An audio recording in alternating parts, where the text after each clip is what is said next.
സ്വാഗതം പ്രിയരെ, പ്രഭാത ടാരോ റീഡിലേക്ക്. ഇന്ന് നാം എന്ത് റീഡ് ചെയ്യണമെന്നാണ് നോക്കുന്നത്. അപ്പോൾ തീർച്ചയായിട്ടും എനിക്ക് തോന്നുന്നു യൂണിവേഴ്സ് മെസ്സേജ് തന്നെ നോക്കാം, ഏഞ്ചൽ മെസ്സേജും നോക്കാം, നമുക്ക് അതേപോലെ ആൻസസ്റ്റേഴ്സ് മെസ്സേജും. ഇതിൽ നിന്ന് രണ്ടിൽ നിന്നും ഓരോ കാർഡുകൾ എടുത്തുകൊണ്ട് ഇന്നത്തെ സന്ദേശം നിങ്ങൾക്ക് ഡെലിവർ ചെയ്യാം. Give me a second.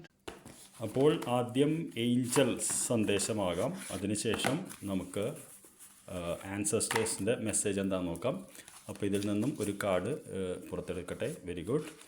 രണ്ടാമത്തെ സന്ദേശം നമുക്ക് ഇതിൽ നിന്ന് നോക്കാം. അപ്പോൾ ഇന്നത്തെ ദിവസം നിങ്ങൾക്ക് നല്ലൊരു സന്ദേശമാണോ യൂണിവേഴ്സ് തരുന്നത് എന്ന് നമുക്ക് അറിയാൻ കഴിയും.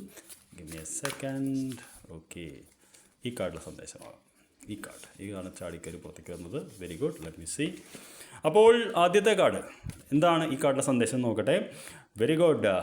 സോൾ സാറ്റിസ്ഫാക്ഷൻ എന്ന് പറയുന്ന കാർഡാണ്. നിങ്ങൾക്ക് അറിയാൻ പറ്റും, വളരെ മനോഹരമായിട്ടുള്ളൊരു കാർഡാണ്. ഇവിടെ ഒരാളിരുന്ന് ഇത് വായിച്ചുകൊണ്ടിരിക്കുന്നു, ഇവിടെ രണ്ടുപേരുന്ന് മിണ്ടിക്കൊണ്ടിരിക്കുന്നു. Aim for that which makes you soul rejoice എന്നുള്ളതാണ്. അതായത് എന്താണോ നമ്മുടെ ആത്മാവിന് സന്തോഷം തരുന്നത് അതിലേക്കാണെന്ന് ഉന്നം വെക്കേണ്ടതെന്നുള്ളതാണ്. അപ്പോൾ ഇന്നത്തെ ദിവസം ഇരുന്ന് ആലോചിക്കണം, എന്താണ് എനിക്ക് ശരിക്കും സന്തോഷം തരുന്നത്, അതിലേക്കാണെന്ന് നിങ്ങൾ ഉന്നം വെക്കാനാണ് ഈ കാർഡ് പറയുന്നത്. പുറകിൽ നിന്ന് നിങ്ങൾക്ക് യൂണിക്കോൺ വരുന്നത് കാണാം.